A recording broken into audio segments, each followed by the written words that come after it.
आप सभी दर्शकों को नमस्कार और जोहार। आप देख रहे हैं PSA लैब न्यूज और मैं हूं आपके साथ संपादक अशोक कुमार झा।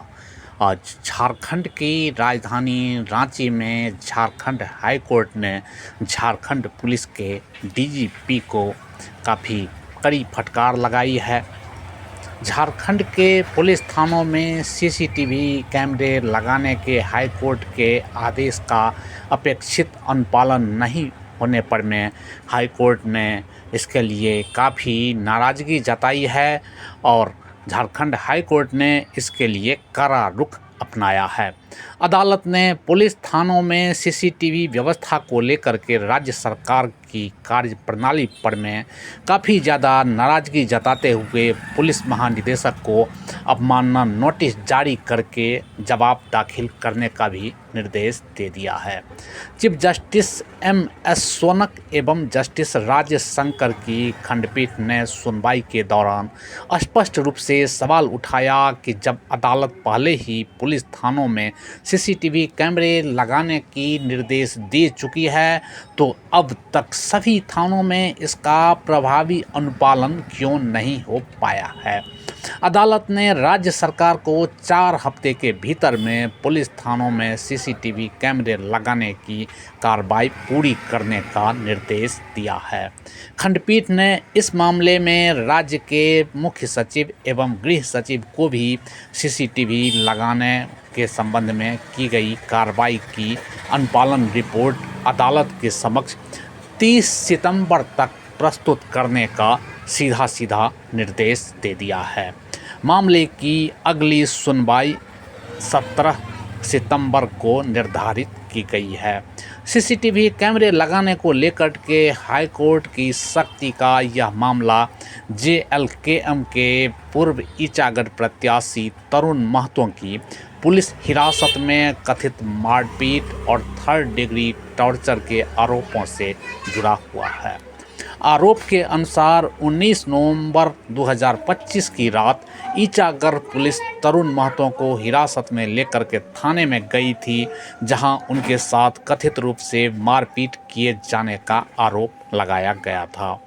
इस घटना के बाद तरुण महतो की पत्नी की ओर से शिकायत की गई थी कि हाई कोर्ट ने मामले पर में स्वतः संज्ञान लिया था और सुनवाई के दौरान अदालत ने पुलिस हिरासत में होने वाली घटनाओं की निगरानी और पारदर्शिता को सुनिश्चित करने के लिए सभी थानों में CCTV कैमरे की उपलब्धता और उनके प्रभावी संचालन को महत्वपूर्ण बताया था।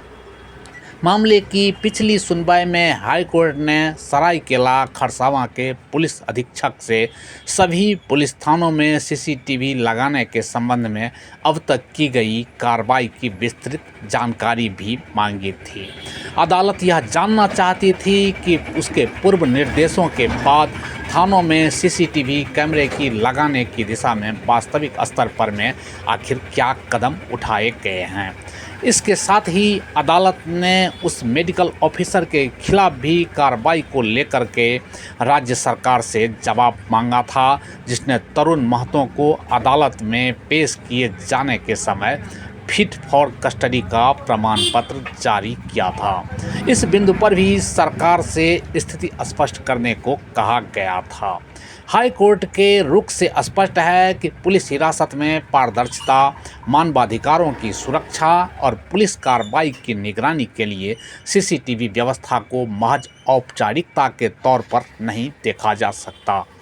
थानों में लगे कैमरों की उपलब्धता के साथ साथ उनका लगातार संचालन, रिकॉर्डिंग का सुरक्षित रखरखाव और ज़रूरत पड़ने पर में फुटेज की भी उपलब्धता महत्वपूर्ण है।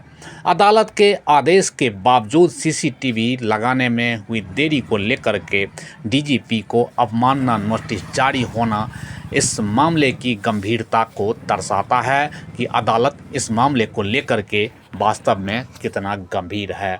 अब राज्य सरकार और पुलिस प्रशासन के सामने निर्धारित समय सीमा में अदालत के निर्देशों का अनुपालन सुनिश्चित करने की एक बहुत बड़ी चुनौती बन गई है। इस मामले की अगली सुनवाई 17 सितंबर को होगी।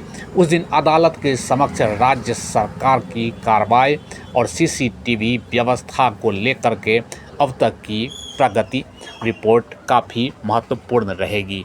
PSA लाइव न्यूज़ से मैं हूं आपके साथ संपादक अशोक कुमार झा। हम फिर मिलेंगे आपसे बेहतरीन और ताज़ा खबरों के साथ। नमस्कार।